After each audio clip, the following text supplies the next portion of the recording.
Humanities Kansas. So, brought to us by the generosity of Humanities Kansas, I now present Beccy Tanner. Woohoo!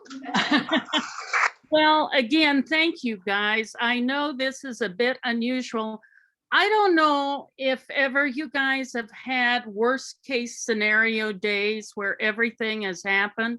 That's what I've been going through. Not that you need to know everything in my personal life, but the water in St. John, someone hit a water main, and so we have a boil advisory. It meant going without water. You know, one of those things that it just keeps, and then the snow and all of that, and here we are today. And I wanted to tell you, how many of you came here because you are like a third or fourth generation Kansan? Some of you may not be. But how many of you grew up with grandparents and parents from the Great Depression? Yeah, that's kind of what I thought. I'm the same way. And for whatever it's worth, I'll tell you a little bit about me and my family. I am a K-Stater. I am the third generation. We've actually so far had 4 generations of Tanners that have gone to K-State. I graduated from K-State with my master's in, with my bachelor's in mass communications. And I've worked for various newspapers throughout the state. I have more than 4 decades as a journalist. In my spare time, I teach Kansas history courses at Wichita State University. And when there isn't a pandemic going on, I lead bus trips on the back roads of Kansas. I love Kansas, and I love getting to know its history and that kind of thing. What prompted me to talk about dirt, grit, and Jell-O salad, and let me see real quick if I can share my screen with you. Can you see that okay? Yes. Okay, good. I feel like I am affected by the Great Depression, and I'm hoping you will laugh at that because I was not born until 1956. But that era had such a profound impact on both my parents and grandparents that I feel sometimes I approach things kind of in the manner that they would. How many of you can relate to that or not? It's fine if you can't. Oh, good. Now, the other thing I want to ask you, how many of you grew up on farms? A few of you did. Do you think it made you look at things a little differently than, say, growing up in a town? Yes. How so? Please know I'm a journalist, so I'm going to interact with you as we go along today. How do you think it affected you? Well, the main thing that affected me when we moved to town, I had indoor plumbing and electricity. I get it. Okay. Well, And we just heard work ethic too. yes, there's farm kids don't often get a break, do they? You have to get up fairly early in the morning, you know? Anyway, the title of today's talk is called Dirt, Grit, and Jell-O Salad. And, oh, now it's not letting me share. That seems, hold on, stick with me, folks. I feel we can get this. There we go. So here's the Jell-O salad, and I included the Jell-O salad in the topics because who among us has not been to a potluck dinner? And certainly it was what in many ways drew communities together through churches, school functions, so many things. One of my favorite sources in terms of looking at the Great Depression is Clifford Hope Sr. He was a representative and a lawyer from Garden City. His son went on to defend during the Clutter murders. He became friends with Truman Capote and Nell Harper Lee. But he talks about during the Great Depression that it began in the fall of 1929, which I'm sure you all are aware of, and it affected Kansas just as it did every other part of the country. But on top of that, it was superimposed with a decade of drought and dust storms. In other words, Kansas and neighboring Great Plains states got a double dose of misery and calamity. With the 1931 wheat crop of 250 million bushels, which was the largest grown up to that time, the average farm price was only 33 cents per bushel, and less than that in Western Kansas. And toward the middle of the decade, prices were higher, but yields were low. And, you know, some of the farmers ended up giving their crops, feeding their crops to their livestock in the hopes of fattening them for better prices. The things that I find most dramatic about that time period is the number of farms in Kansas in 1930 was 166,000. And the number of farms in Kansas in 2018 was 58,500. And the average size of a farm in 1930 was 283 acres. What do you suppose, I'm asking this, but what do you suppose the average farm size is now? Any ideas? 640, I'm sorry? 640. I'd say it's probably a little more than that. The farms have gotten less but bigger. And I, you know, am aware of people who farm hundreds of acres, like 20,000 acres or more. And so it's like, oh my, things have changed a bit. You know, we have, of course, we're known for this time period as the dust storms. This was taken in Dodge City. And, you know, we're starting sometimes to see dust storms of that multitude now. Not with the frequency that we did back then, but of course, the hardest hit areas of the Dust Bowl were in Western Kansas, Eastern Colorado, parts of New Mexico, and of course, the panhandle of Oklahoma and Texas.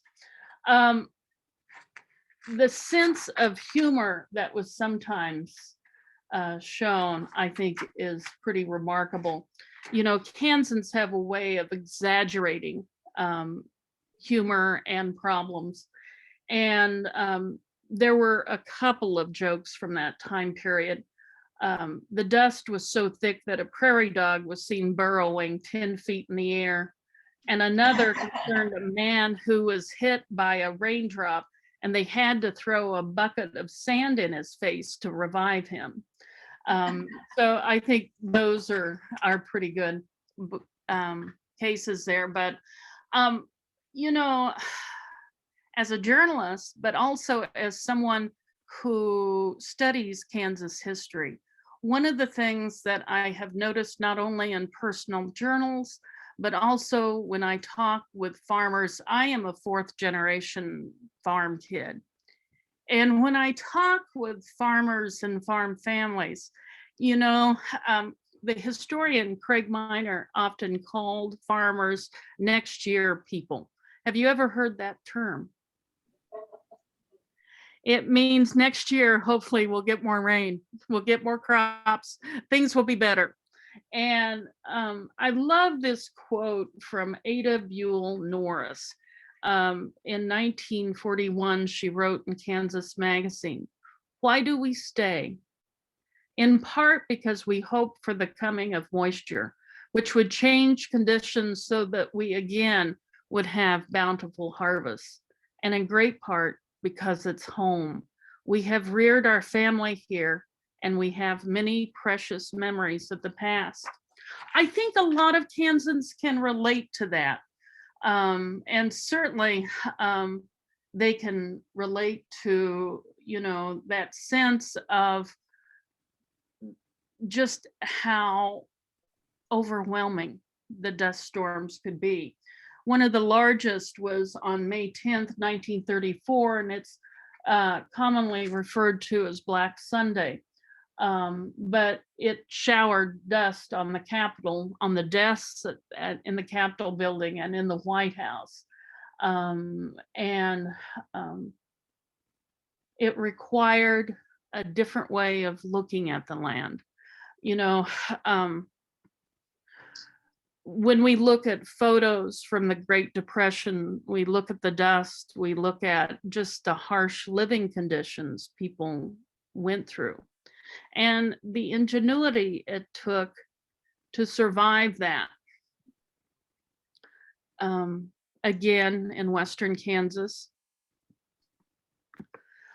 One of the people who's considered the father of the soil conservation service is Hugh Hammond Bennett, who had farmers look at how, and he's the one pictured on the right in this photo, but he had farmers look at how they were farming up until like well, certainly during the World War I era through the 1920s. Farmers, the federal government encouraged farmers to farm from road to road. And Hammond would look at things as, could we rotate the crops? Could we plant shelter belts? What are the things that we can do to keep the soil in place? And again, we talk a little bit about how we lived and some of the things that have changed through that time period. In 1938, or excuse me, 58% of all US farms had cars, 34% had telephones, and less than 20% own a tractor, and less than 13% had electricity. In the late 1920s, especially, local banks would encourage farmers to take out loans for tractors and for combines. And the number of combines nationally rose from 4,000 in 1920 to 90,000 in 1937. And so by taking out those loans, a lot of farmers were then hard pressed to pay those loans back when things got tight. I want you to take a look at this tractor here. What do you notice about the wheels? Metal. Well, they're metal. Do you notice the lugs on them, on the wheels? Those metal lugs, those spiky things. That was how farm tractors were. I'm going to tell you a little bit of how the Tanner family changed that, and you can laugh at me at this part. But we had our own experiment going on in Stafford County. My great uncle was Jess Shields, and he worked on developing the rubberized tractor tire for Harvey Firestone. And you will see Harvey Firestone on the tractor seat there. He's kind of sitting above everyone. And that is my grandfather, James W. Tanner, on the far right there. And in, it was like 1931, Jess Shields came out to our farm in Stafford County. That's where I grew up. And convinced my grandfather to try rubberized tractor tires. And when he did, Harvey Firestone came out, and so did Roger Firestone. And they believed that if they could get these tractors, who were hooked up to farm equipment, if they could get them running in sandy soil of Stafford County, they could pretty much get them running in all types of different soil conditions. My great uncle, they assembled the tractor tires on the tractor in our farm, and by 1932, the rubber tractor tires were being manufactured by Firestone. And that was the year the company started its Put the Farm on Rubber campaign. And I remember my uncle, Wiley, would sometimes, he was like 13 at the time when all of this happened. And he would talk about how it was such a big thing to have all these people looking at their tractor and how it was performing in the field. Time magazine in 1965, when my great uncle Just Shields died, called him one of US rubber industry's most inventive engineers. And in fact, this is his obituary from the New York Times. He also invented rubber brush tracks used on US and British tanks during World War II and a bullet hole repair unit. I just think that's just kind of fun. One of the things that happens, particularly after World War I, but continuing through the Depression, the 40s, 50s, 60s, is the extent of passenger trains in Kansas. Here in Parsons, we have from 1935, we have a photo of the Missouri, Kansas, and Texas passenger train. And one of my favorite signs in Kansas is the World's Fair sign. How many of you have seen this? Any of you? It's in Kinsley. And in 1939, there was a World's Fair in New York and also San Francisco. So it was a dual fair. And so in Kinsley, it was exactly the same amount of miles, 1,561 miles. The sign still stands today and is on the west part of Kinsley. But I just think it's kind of a cool thing that Kansas was marked in the middle of the nation, as it always is, but just that. Another passenger train from the period. Don't you love these trains? And the Harvey houses. How many of you have heard the story of Fred Harvey? We're going to have a program at the end of the month. We have somebody coming to talk about the Harvey girls. So excellent. Is it through Humanities Kansas? I think. I'm not sure. She's local, and so I'm just drawing the blank right now whether I got her. You guys are so lucky. Fred Harvey, and as I'm sure many of you know and will discover with her talk, was kind of the inventor of fast food service. He was originally from Topeka, and in fact, that's where the first Harvey house was located. And then he would use the Atchison, Topeka, and Santa Fe rail line to introduce these Harvey houses.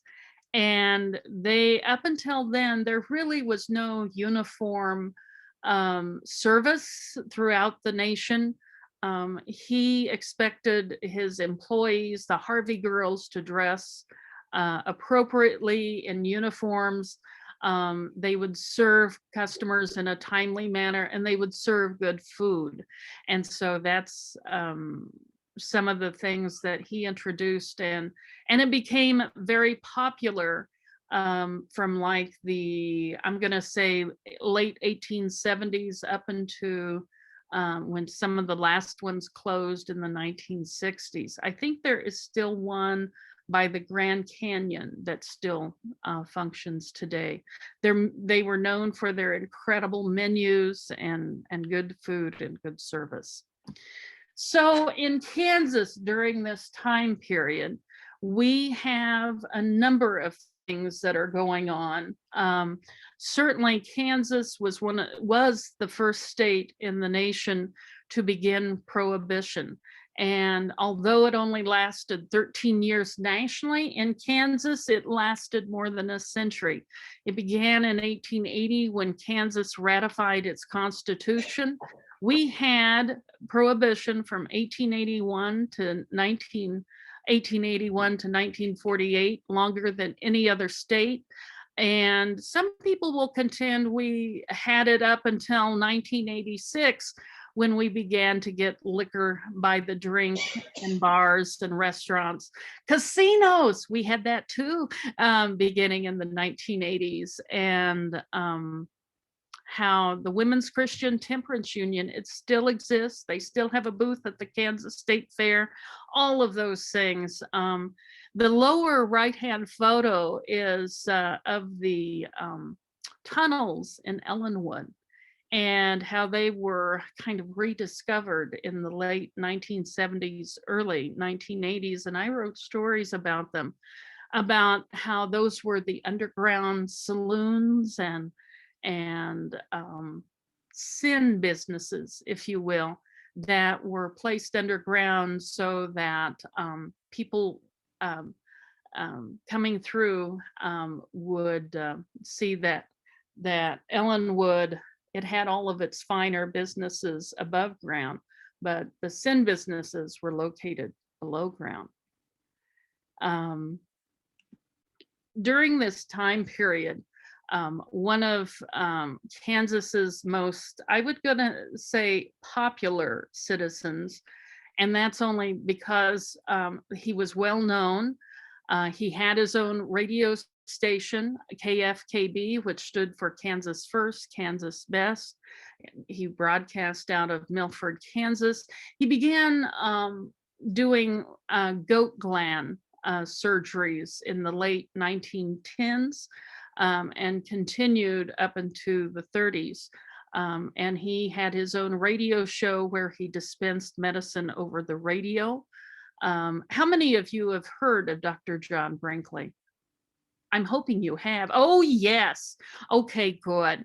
Well, as you know, he did these surgeries that he claimed could cure you of over 20 maladies, including flatulence and impotence. And, he had these in Milford, he had these goat pens, and you could select which goat you wanted to have his glands transplanted into you. He mostly did this on men. And some people have asked me, what are we really talking about? Forgive me for being frank with you, but it was the testicles of goats into men. And he would ask $750 up front. Think of how much money that would be in the 1930s. And his radio show promoted musicians such as the Carter family. There was a standing joke in Kansas at the time. What's the fastest thing on 4 legs in Kansas? Do you know? A goat passing Brinkley's hospital. Do you guys have any questions about Doc Brinkley? He, of course, ran for governor as a write-in candidate. There are, after the elections, people reported seeing ballots floating in the Kansas River in Topeka he did not win. But there is evidence that he could have. But anyway, newspapers did not always see him in a kind fashion. And there were investigations. One of the reasons we have the AMA today is because of Brinkley. There were investigations about him.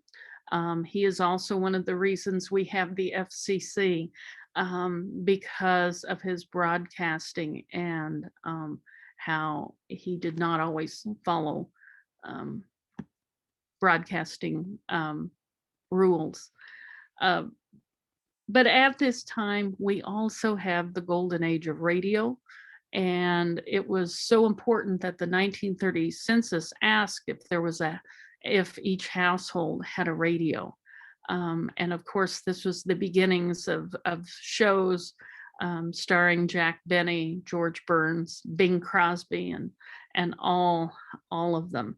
In 1937, when the German airship Hindenburg caught on fire as it landed in New Jersey, people across the country heard Herb Morrison describe the terrifying scene on live radio saying, "Oh, the humanity."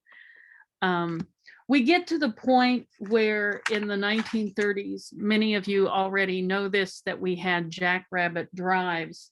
I find this interesting. We had them on our farm as well. The adult jackrabbits, of course, by the 1930s, many of the natural predators to rabbits had been in many ways eliminated. Coyotes, wolves, those kind of things were gone. And so the rabbits had a tendency to overpopulate. Adults were capable of producing 3 to 8 offspring every 32 days. The rabbits ate everything. The warm weather of the early 1930s, coupled with the lack of rainfall, eliminated many of the conditions that normally would kill young rabbits. By 1935, the Wichita Beacon estimated there were 8 million rabbits in 30 western Kansas counties. The worst years were 1934 and 1935. Several counties tried offering bounties of 1 to 4 cents per rabbit, but Hodgman County stopped paying the bounties at 44,000 rabbits when the cost became more than the county could bear. There was the creation of rabbit drives, and the drives were often held on Sunday afternoons in the late winter or early spring, about this time of the year. And sometimes several thousand people would attend these drives. Handbills were put up in places. They were advertised in newspapers. The largest successful drive was near Dighton in Lane County and involved 10,000 people in an area 8 miles square. And it was estimated that the drive netted 35,000 rabbits. Any of you have any stories that your family would talk about from that period? I had a question. What was the meat edible then? Did they were they able to get the meat from the rabbits to eat? You know, they certainly could have, but I don't think, I'm thinking of some of the diseases that rabbits can carry in the wild. And so I think, you know, I do not recall my parents talking about that. What they did talk was about how they would raise turkeys. And in fact, my grandmother sometimes rented her turkey flock out to the neighbors who would drive them to their farms and have them pick at the insects, that kind of thing. And my grandmother had my grandfather build a special wagon that had a watering trough in it so that she could drive it down the road and the turkeys would follow and go into the fields. I find that just interesting and a little hysterical too when you think about it. But did that answer your question? And well, and the turkeys then were butchered or slaughtered and then packed in barrels of salt and sent to Chicago. And that's how my family got through the Depression, was by their turkeys. How about you guys? What were some of the stories that you guys have? My dad said that my dad was raised on a farm in Minnesota, so it wasn't in Kansas, but his folks That's got okay. his folks got married December of 29. So it was right after, you know, right after the stock market crashed and things were going to pot. And my grandpa carried the little tiny spiral notebooks, the little 2x3 or something like that, you know, that would fit in your shirt pocket. And that's how he kept track of all his expenses. And I think during the years of the Depression, they mostly were just completely breaking even, where there was no money coming in. And they had a dairy farm, and he said they were like a rated C or something like that. They weren't the top-notch dairy farm, and you could make cheese out of their milk, or things like that. But he said that's how they got by, was not so much on the sale of milk, but on my grandma selling the eggs, and the cream. So, being able to trade for the food that they didn't raise themselves, being able to trade for the food that way. So that it was mostly a non-monetary system that they were using. It was mostly trading goods for goods. I think that's a wonderful point to bring up. The other thing I want to mention is how much Kansas has changed in our lifetime. And I say that using the census figures of 2010, which was the first time in our state history where the majority of Kansans identified themselves as urban. 70% at that time identified themselves as more urban than rural. And that was the first time in our state's history that we had that shift. How do you guys see yourselves in Riley County? Certainly you would be one of the more urban counties. What do you think? Oh, excuse me. I think, I keep talking. There's somebody back there. Okay, my I cat. think it's a little I think we are, in the sense that Manhattan has the biggest portion of the population, but it also only takes up a teeny weeny space within the county itself. And so really, even though the majority of people live in Manhattan, the majority of land is in a rural setting. And so we have a strong representation from both, I think. I think that is an excellent way of looking at it. I really do. So with that said, how much did things change when we began to have rural electricity? My family talks about how that quickly changed, and how rapidly things changed after we got a telephone. All of those things. In 1930, 58% of the farms in Kansas, I take it back, 13% had electricity, but by the 1940s, 33%, and it gradually goes up after that. There is a wonderful store in Newton, and if you ever get a chance, please go. It's called the Anderson's Bookstore. But in that store, and it is amazing, it's been run by the same family all these years for more than a century. They sold some of the very first refrigerators in Kansas, some of the first Hallmark cards. They carried that line. Of course, that was when it was known as the Hall cards. Later it'd be known as Hallmark. They also carried some of the first Kodak film from that time period. But how rapidly things changed for the farm once electricity was brought. There's stories of how it also helped bring in to some of the local communities stores such as J.C. Penney, and those kind of stores that soon became kind of a franchise throughout the Midwest, and then later the nation.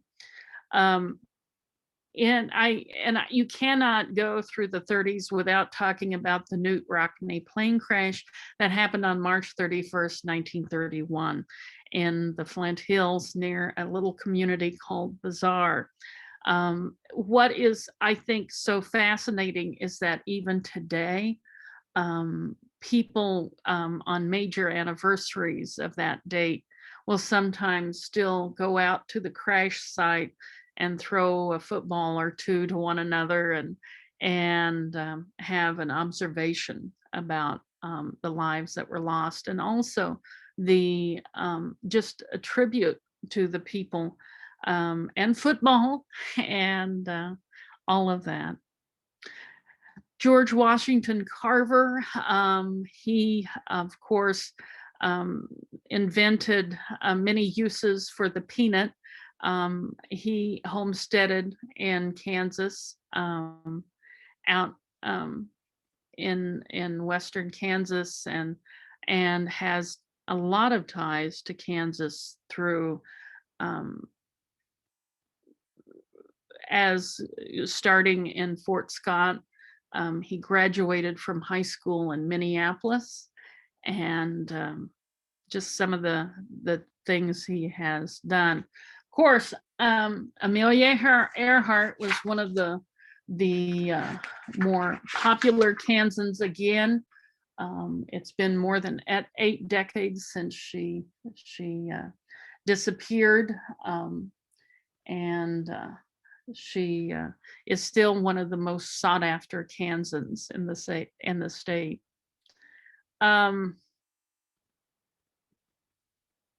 One of the things I think is also interesting during that time period is that there were Kansans throughout the nation that were creating things and making names. The Empire State Building was designed by Paul Sterrett, who was from Lawrence, and he designed probably one of the most iconic buildings in the nation. I love this photo. It looks like little grasshoppers or ants, but it's actually a WPA project in Wichita of when men were hired to fill in Ackerman Island, which was between 2nd Street and Douglas Street or Avenue. And I love this bird's eye view. They're men with wheelbarrows. One of, when I was growing up, one of the people I found fascinating was Lloyd Bratz. He lived to be 103 years old. He was from Stafford County. He died in 2018. But as an adult farmer, he worked during the Dust Bowl years, and he farmed in both Stafford and Kearney counties. And I would often go on the weekends on my days off and talk with him about how the family had a homestead in Kearney County, and it was about a 5-hour drive then from Stafford County to Kearney County. With his truck, he would load up a disc in the back of the truck, and he would hitch the tractor to the back of the truck. And that was when Highway 50 was just a 2-lane highway, just tiny highway. And he would drive it all the way to Kearney County, and then they would unload everything. And he and his father lived in a dugout while they worked the land in Kearney County. At that time, it was mostly dust, the land was. But as he began farming it, he used some of the soil conservation practices. And farmers would ask him, some farm families would ask him to farm nearby. And so they ended up with quite a bit of that they would lease and earn money that way. He would talk about how sometimes the tractors, they would just keep them going. The only time they would shut them off was when they filled with gas and fuel, and then get back in the road into farming. But he was a pretty fascinating guy. He was a typical farmer that he always kept inventing things, and even invented a way to, with grain bins, how to open the bins so that farmers didn't have to climb all the way up to the top. Just kind of an interesting guy. Okay, now we are at that point in the discussion where we talk about recipes, and I'm hoping you guys may have even brought some recipes to talk about, or from memory can talk about how Jell-O changed everything. Jell-O, of course, was patented in the early 19th century, 1845, and through there, it was finally, gelatin was trademarked as Jell-O in 1881. And by 1934, General Foods had the advertising campaign featuring Jack Benny and the slogan Jello. Now, when I do stories of different farm families, that kind of thing, journals often bring up about how we made a Jell-O salad to take over to the Coopers when so-and-so died, or, all of those things. This was the Depression Perfection Salad. How many of you have eaten of it? Lemon Jell-O, vinegar, cabbage, celery, green pepper, pimento, salt. Have you had it? You haven't? Okay. Well, what are some of your favorite Jell-O salads? And might I remind you, oftentimes they were cheery because they were bright colors. Sometimes they were in molds, so they had dainty shapes. There were always swirls of mayonnaise and garnishes. How many of you remember these things? No? Yes? I do. The one I always just like plain old Jell-O. And so going to potlucks where there would be what I considered yucky things like cabbage, even though I would eat cabbage in other ways, or carrots, love carrots, but yuck, I do not want it in my Jell-O. And You didn't want the carrots in with the raisins? no, I love that. I love like carrots, raisins, and mayonnaise or whatever. I love that salad, but I don't want it in a Jell-O, in with Jell-O. Have you ever had carrots in with orange Jell-O?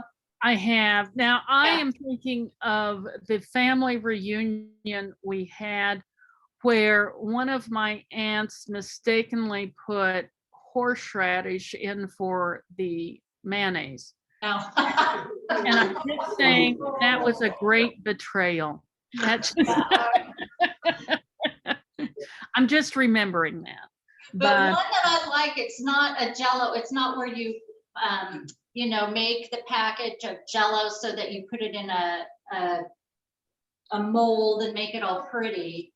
But one of my sister-in-laws introduced our family to the recipe where you have cottage cheese. I think it's cottage cheese, whipped cream, and then you sprinkle a dry Jell-O packet over the top of it. And you maybe put mandarin oranges in it, like an orange Jell-O. That I thought was pretty nifty. But I think it was the whipped cream portion of it that really pulled me in. And I'm still a fan of the strawberry pretzel Jell-O salad. Oh, yeah, that's good. Yeah, it is. Okay, so now some of the foods we have from the 1930s to give honor to, or not: Spam, Kraft macaroni and cheese, Toll House chocolate chip cookies, Good Humor ice cream bars, Bisquick, Krispy Kreme donuts, Ritz crackers, Nestle's chocolate chips, and Kool-Aid. I know all of you at one time or another have had all of those.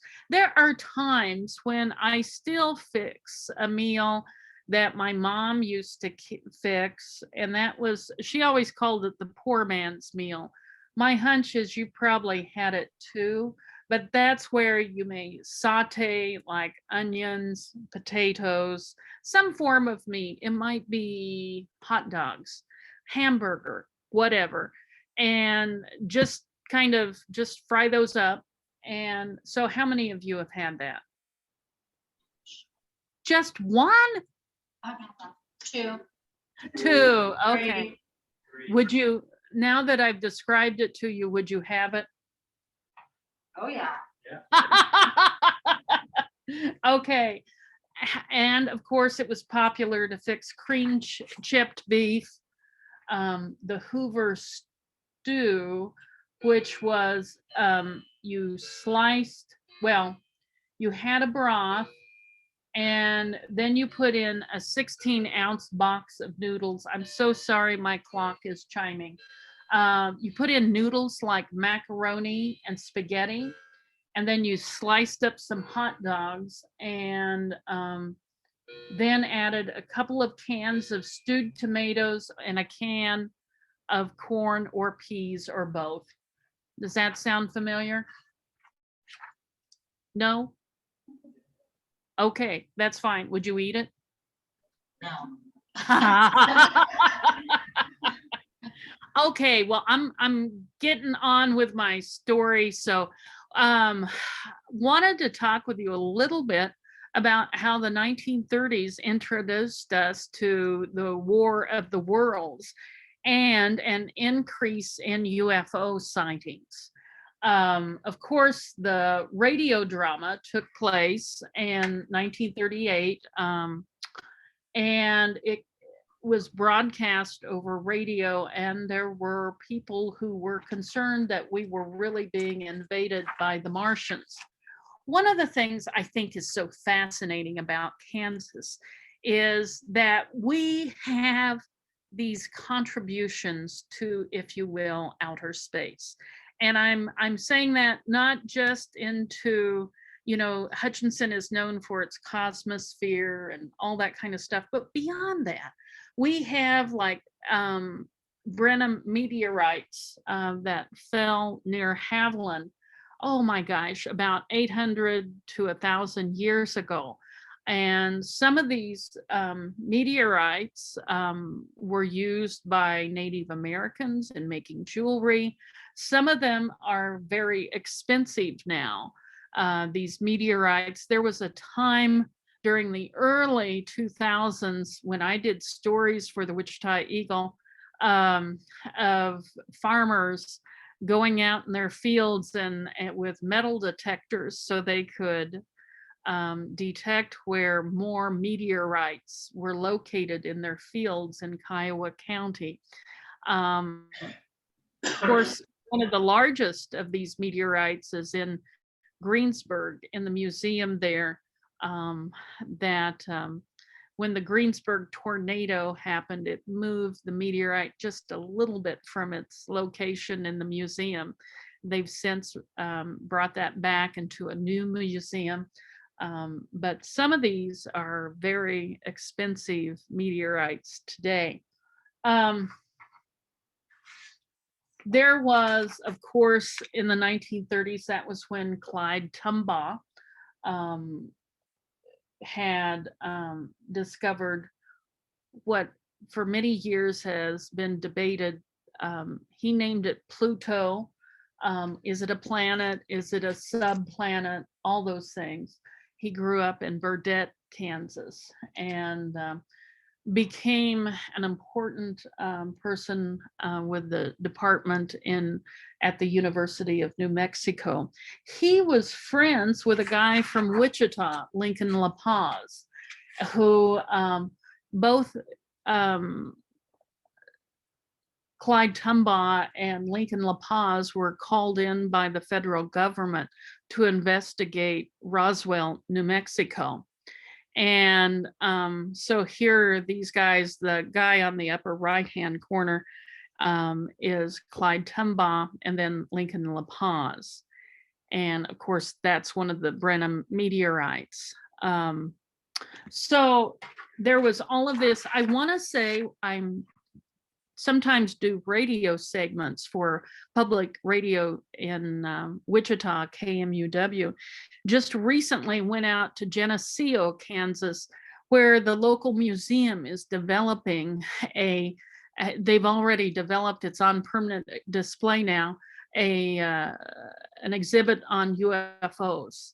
The town chiropractor was very much interested in aliens from space. And this would have been from the 1940s through the 1960s. And so he wrote about seeing aliens. He believed that there were at least 10 aliens from outer space that were living in Hutchinson. And he believed that the aliens brought their pets with them. And so there's the hair of the dog that's on display. He got pictures of this alien dog that I think suspiciously looks like a Pomeranian, but that's just me. And then he had spring water, and he was friends with a guy in Nickerson, which is by Hutchinson, and John Dean was his name, and he believed he saw spacecraft flying by, and he illustrated what these spaceships look like. And there were spaceship conventions and that kind of thing. This was all during the 40s, 50s, and 60s. And so it's just a part of Americana that I think is kind of cool. And just wanted to tell you about it in case you ever want to take any day trips. But one of the things that I hope we can, after giving this discussion is, hopefully maybe you've been thinking about what your sense of community is and how that maybe has changed. What are the things, how do we have community in 2022? We've gone through 2 years of a pandemic. What are your thoughts? How has your sense of community changed through the years? Did I catch you by surprise? Are you still there? Yeah. Oh, good. All right. And have I bored you? Have I bored you to tears? Well, No, I think we're just a shy group. Okay, I'm good with that.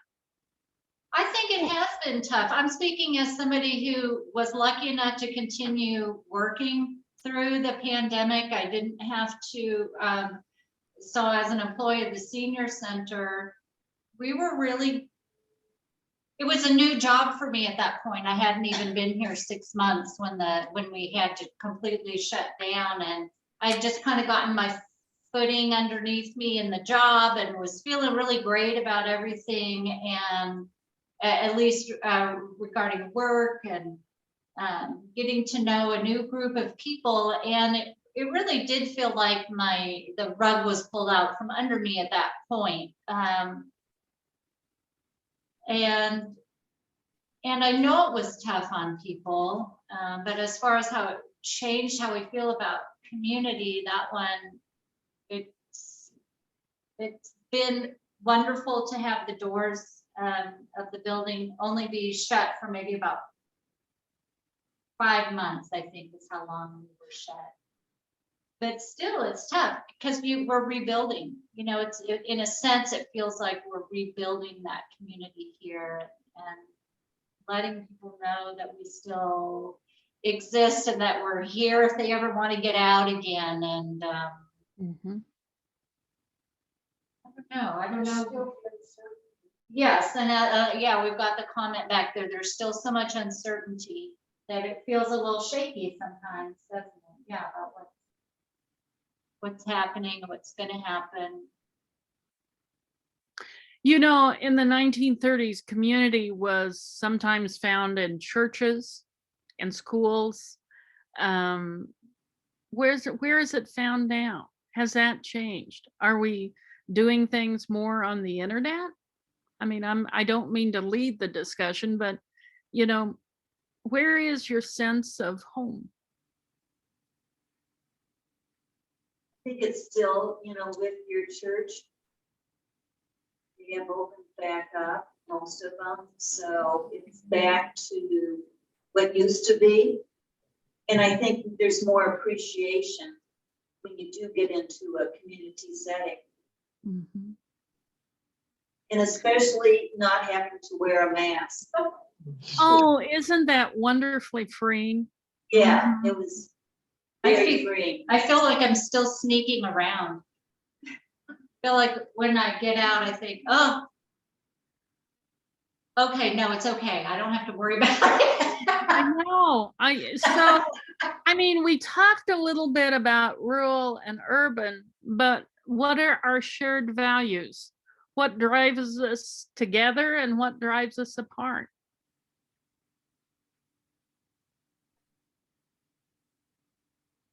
Like disaster is the only thing that brings us together. Except for your several community centers and here in Manhattan, your senior center. But common places that people would have gotten together at in Manhattan, they're no longer here, except for around the college. Those kids, they have their outside of the campus community, so to speak. But the normal, just plain old citizen, we don't have a lot of places to get together at except church and the community. Yeah, and politics continues to divide us.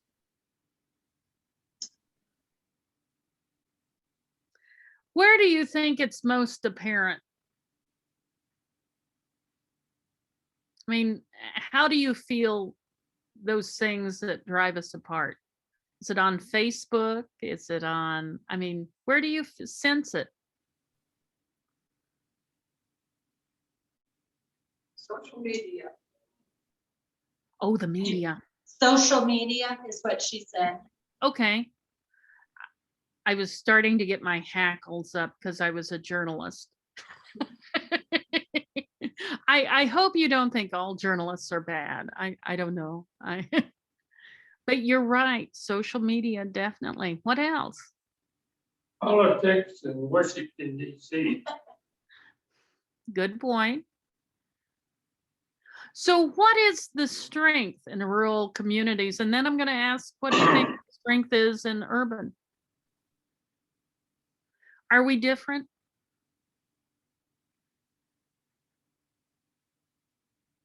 Well, I know it's different in Manhattan due to political views. And our seem like we're easily steered by what we choose to believe of what someone has said on the national. Good. Citizens a lot have lost their sense of who they actually were. What do I really believe? How do I feel about everything? Seems like that's guided now by trying to see some person to listen to. Instead of each one of us looking at the world and then looking at ourselves, seeing how we can fit in it about all these different opinions, things that drive us apart. That's what I think. Excellent. Well, that brings us to the end of my discussion. Do you have any comments or questions? Will And you it's- be doing another presentation on something else in the near future? Well, I do another one. I think my stint with Kansas Humanities is over for now.